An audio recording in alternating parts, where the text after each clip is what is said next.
Dr.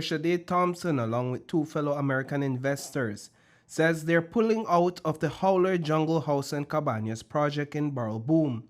They claim their Belizean business partners, Kenny and Shanna Williams, charged them way too much to build and manage 3 structures and other amenities on the property. Dr. Thompson told News 5 that trust has completely broken down. She and her partners now want the buildings removed from the site altogether.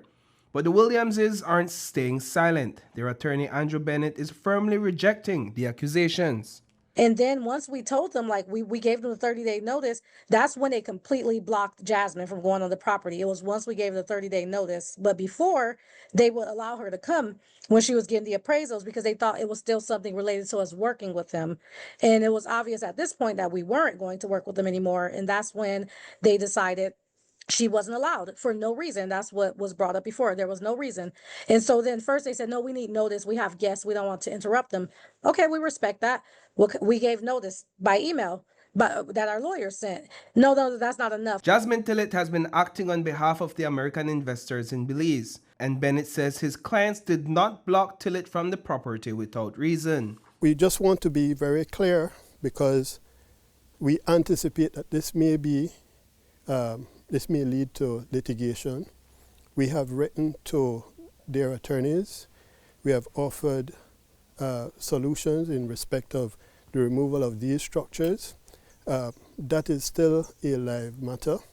And at this point, we just want to be very careful. Back on September 24th, Morales and Company sent a letter to Courtney Coy LLP suggesting that any relocation of the buildings be pushed to the tourist off-season, ideally May 2026. But Dr. Thompson isn't on board with that timeline. She says they've already lined up contractors who are ready to move the structures now, even if it means taking a financial hit. That's where we're all kind of at, where we have recognized the losses, and it is really frustrating. And that's why when Shanna came back and said May, we're just like, what? Why so long? Because our plan was to at least like get the buildings, if we started to move right now, have them ready by high season. That's what Jazmynn said. Like the guys, they're really good. It's a contracting company. These were built from scratch.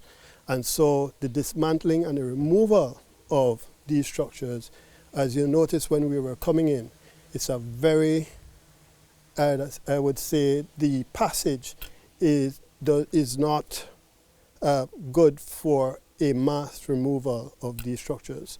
And so within our conversation or communication, we were told that they would dismantle and take out. But there are still little things that need to be worked out as far as that is concerned. Basically, the Williamses don't want Tillett anywhere near the property anymore. Their working relationship has completely fallen apart. And back in June, the American investors made it clear they ordered the buildings to be locked up and taken out of use. So now those 3 structures have just been sitting there for months, untouched. The main thing we want is to be able to take our property and move it. And the reason why is they even had a clause in the agreement. If it's breached, you guys can, move or end the agreement. And I feel like all of the fraud that we've uncovered is a breach, and we don't want to work with them anymore. Imagine somebody comes and they want peace and tranquility. And when they book in, they're hearing construction noise happening and access to outside is blocked. Or you can imagine, you don't get the value and you don't get the enjoyment of Belize because of that. This is the height of the tourism season. Dr. Thompson does not understand Belize tourism season.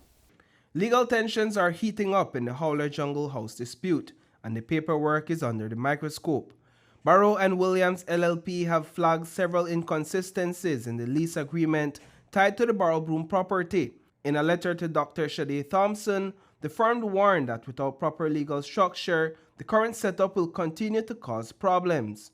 One major issue: the land hasn't been surveyed or subdivided as required by the Land Utilization Act. That step is crucial for transferring titles to each investor. The firm recommends a more formal approach, setting up a limited liability company where each investor becomes a shareholder. Meanwhile, the conflict on the ground continues. Shanna and Kenny Williams argue that despite claims from Tillett that she's been locked out of the property, surveillance footage shows individuals entering and removing items in boxes. At this point, both sides will need to sit down with their lawyers and figure out how to move forward. Reporting for News 5, I am Paul Lopez.